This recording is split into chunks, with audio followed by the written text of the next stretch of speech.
विस्तार से। 9 सितंबर को जमशेदपुर के न्यू बाराद्वारी में ड्राई फ्रूट व्यवसायी से अपराधियों द्वारा पिस्तौल का भय दिखाकर 8 लाख रुपए छिनतई करने के मामले में जमशेदपुर पुलिस ने 5 अपराधियों को गिरफ्तार किया। इसे लेकर प्रेस कॉन्फ्रेंस कर सिटी एसपी ऋषभ गर्ग ने जानकारी दी कि घटना के दिन रात में व्यवसायी मनोज कुमार अग्रवाल साक्षी बाजार स्थित अपनी दुकान को बंद कर अपने स्टाफ निरंजन गोप के साथ घर लौट रहे थे। इसी बीच न्यू बाराद्वारी दुर्गा पूजा मैदान के समीप एक बाइक में सवार 3 अपराधियों ने पिस्टल का भय दिखाकर कर्मचारी निरंजन गोप के हाथ से पैसों से भरा बैग छीना और कोर्ट के रास्ते से फरार हो गए। मनोज कुमार अग्रवाल ने साक्षी थाना में लिखित शिकायत की, जिसके आलोक में वरीय अधिकारियों के निर्देश पर एक टीम गठित की गई, जिनके अनुसंधान में घटना में शामिल 5 अपराधियों को गिरफ्तार कर पूछताछ की गई। उन लोगों ने घटना में संलिप्तता होने की बात स्वीकार की। इसके बाद उनकी निशानदेही पर 2,22,000 रुपए नगद, 3 मोटरसाइकिल, 7 मोबाइल और 2 देसी कट्टा बरामद किया गया। सिटी एसपी ने बताया कि छीने गए रुपयों में से 3 मोटरसाइकिल के अलावा कई कीमती सामान भी खरीदे गए। उन्होंने यह भी बताया कि समय रहते उनकी गिरफ्तारी हो जाने से एक आपराधिक गिरोह बनने से रोक दिया गया। वैसे इनमें से 2 अपराधी पूर्व में भी जेल जा चुके हैं। फिलहाल पुलिस ने आवश्यक पूछताछ करने के बाद सभी को न्यायिक हिरासत में भेज दिया। 9 सितंबर के दिन एक घटना घटित हुई थी। रात के समय करीब 8 बजे एक हम लोग के शहर के ड्राई फ्रूट व्यापारी हैं, जिनका नाम है मनोज कुमार अग्रवाल। उनके साथ एक छिनतई घटना को अंजाम दिया गया था, जिसमें 3 अपराधकर्मी एक मोटरसाइकिल पर आए थे और उन्होंने उनके हाथ में पैसों से भरा हुआ एक थैला था, जिसमें उनके अनुसार कुछ राशि का बताया गया कि उन लोगों ने उनसे छीन लिया है। और वो 3 बदमाश वो पैसे छीन करके कोर्ट के रास्ते अलग अलग कहीं गलियों में चले गए थे, जिसका फिर पुलिस के द्वारा त्वरित अनुसंधान करते हुए हम लोगों ने टीम बनाया, जिसको डीएसपी हेडक्वार्टर भोला प्रसाद स्वयं लीड कर रहे थे। और उस टीम ने बहुत ही अच्छा कार्य किया। उन लोगों ने ना कि सिर्फ इस कांड में जो बाइक का इस्तेमाल हुआ था उनको पकड़ा, यद्यपि इसमें जो पैसा इन लोग के द्वारा छीना गया था उस पैसे की भी बरामदगी की है। झारखंड पुलिस महानिदेशक एवं महानिरीक्षक के निर्देश के तहत शुक्रवार को जमशेदपुर के बिष्टुपुर स्थित माइकल जॉन सभागार में जन शिकायत समाधान कार्यक्रम का आयोजन जिला पुलिस के द्वारा किया गया। जिले के एसएसपी किशोर कौशल के द्वारा इसका विधिवत उद्घाटन किया गया। बता दें कि राज्य भर में पुलिस से जुड़े वैसे मामले जिनका निष्पादन रुका हुआ है, उनके त्वरित समाधान हेतु इसका आयोजन किया जा रहा है। उद्घाटन समारोह के दौरान जिले के एसएसपी समेत तमाम पुलिस के आला अधिकारी उपस्थित रहे। जिले के एसएसपी किशोर कौशल ने कहा कि झारखंड पुलिस का यह एक सार्थक प्रयास है, जिसके माध्यम से मामलों का निष्पादन त्वरित रूप से किया जाना है। इसके अलावा ऑनलाइन माध्यम से भी लोग अपनी शिकायत दर्ज करवा सकते हैं। उन्होंने कहा कि इस कार्यक्रम में मुख्य रूप से घरेलू हिंसा के मामले ज्यादा आ रहे हैं। साथ ही कहा कि इनमें लोग सामाजिक शिकायत जैसे बेवजह सार्वजनिक स्थानों पर अड्डेबाजी, छेड़खानी जैसी शिकायत भी लोग यहां दर्ज करवा सकते हैं, जिन्हें गुप्त रखा जाएगा और उस पर त्वरित कार्रवाई भी की जाएगी।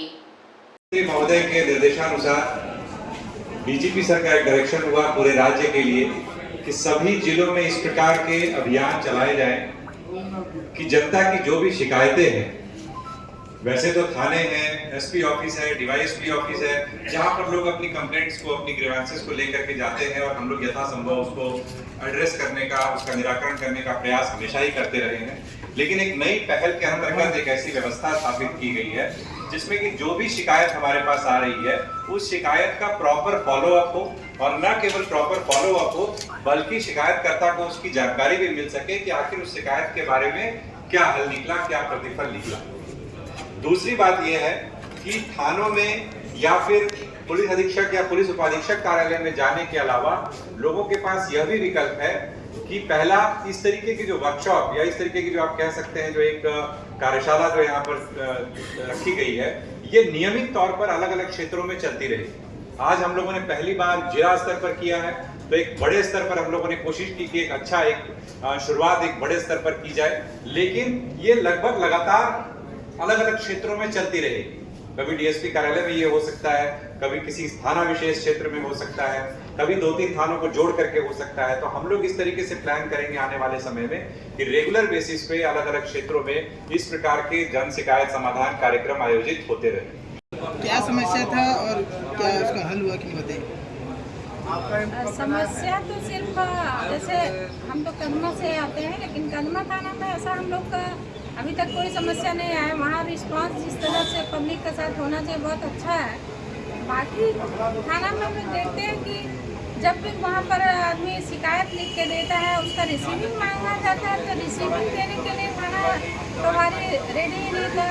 शाम को आइए, 1 घंटा में आइए, आपको दे दिया जाएगा। उसको मतलब खाली बरगलाया जाता है, कभी भी रिसीविंग देना नहीं खोजते हैं। पता नहीं है क्या कारण है भगवान। जमशेदपुर के दलित समाज के उत्थान और जागरूकता को लेकर जुगसलाई माहेश्वरी भवन में आजाद समाज पार्टी के समर्थन में जमशेदपुर रविदास समाज की ओर से अनुसूचित जनजाति जागरूकता सम्मेलन का आयोजन किया गया, जिसमें समाज के संरक्षक आजाद समाज पार्टी के प्रदेश सचिव संतलाल रवि, समाज के अध्यक्ष लीलादास सहित काफी संख्या में कार्यकर्ता और स्थानीय महिला पुरुष मौजूद थे। सम्मेलन का उद्देश्य अनुसूचित जाति के लोगों को उनके हक अधिकार के बारे में बताना और जागरूक करना था। इसे लेकर मुख्य अतिथि और समाज के अध्यक्ष लीलादास ने कहा कि हमेशा चुनाव से पूर्व इन्हें नेताओं के द्वारा बहला फुसलाकर वोट ले लेते हैं, वहीं अपने कार्यक्रम स्थल पर भी कई प्रलोभन देकर ले जाते हैं, लेकिन कार्यक्रम समाप्त होने के बाद उनका सूद लेने वाला कोई नहीं होता, जिससे वह अपने आप को ठगा महसूस करते हैं। इसके अलावा उनकी अज्ञानता के कारण छोटे छोटे समूह से आर्थिक स्थिति को सुधारने के लिए लोन ले लेते हैं, लेकिन बाद में इनके समक्ष कई परेशानियां आ जाती है, जिसे लेकर वे लोग आत्महत्या तक कर लेते हैं। इन्हीं सब समस्याओं, महिलाओं के उत्थान और सशक्तिकरण को लेकर अब समिति जागरूक करेगी। वहीं प्रदेश सचिव ने सरकार के प्रति नाराजगी व्यक्त करते हुए कहा कि जाति प्रमाण पत्र के लिए समाज के लोगों को काफी परेशानियों का सामना करना पड़ता है। जमशेदपुर रविदास समाज महिला समिति की ओर से दलितों के जागरूकता अभियान जो है ये हम लोग समाज की ओर से चला रहे हैं, और इसी क्रम में जुगसलाई हम लोग के जो बस्ती है, जो दलित मोहल्ला है, वहाँ के लोगों को हम लोगों ने जागरूक करने के लिए यह कार्यक्रम रखा गया है, क्योंकि आज देश में जो स्थिति बनी है, आए दिन दलितों के ऊपर में अन्याय अत्याचार हो रहा है। लोकसभा चुनाव 2024 को लेकर दिग्गज नेताओं के अलावे अब निर्दलीय प्रत्याशी धीरे धीरे मैदान में उतरने लगे हैं। इसी कड़ी में जमशेदपुर के चिर परिचित अभिभावक संघ के अध्यक्ष डॉक्टर उमेश कुमार भी अब चुनावी मैदान में उतरने की तैयारी कर ली है। प्रेस कॉन्फ्रेंस कर जानकारी देते हुए उन्होंने बताया कि उनके पास महत्वपूर्ण मुख्य मुद्दा शिक्षा को लेकर है, इसके बाद बेहतर स्वास्थ्य और युवा एवं महिलाओं के रोजगार का है। उन्होंने कहा कि गुणवत्ता युक्त शिक्षा नहीं होने के कारण बच्चे दूसरे राज्य में पलायन कर रहे हैं। इससे अभिभावकों को एक ओर जहां आर्थिक नुकसान उठाना पड़ रहा है, वहीं राज्य सरकार के रेवेन्यू का भी घाटा हो रहा है। उनके आंदोलन के कारण ही बीपीएल प्रमाण पत्र और आरटीआई जमशेदपुर ही नहीं पूरे झारखंड में लागू है। वहीं उन्होंने रोजगार और स्वास्थ्य के बारे में कहा कि युवाओं और महिलाओं के लिए रोजगार की व्यवस्था बेहतर नहीं है। कोल्हान का सबसे बड़ा सरकारी अस्पताल एमजीएम की व्यवस्था इतनी दयनीय है कि लोगों को कर्ज लेकर निजी अस्पताल में इलाज कराना पड़ता है। इन्हीं सब मुद्दे को लेकर पश्चिम विधानसभा क्षेत्र के लोगों की मांग पर वे चुनाव में उतर रहे हैं और इन महत्वपूर्ण मुद्दों को लेकर बस्तियों में जाकर वे लोगों को जागरूक करेंगे।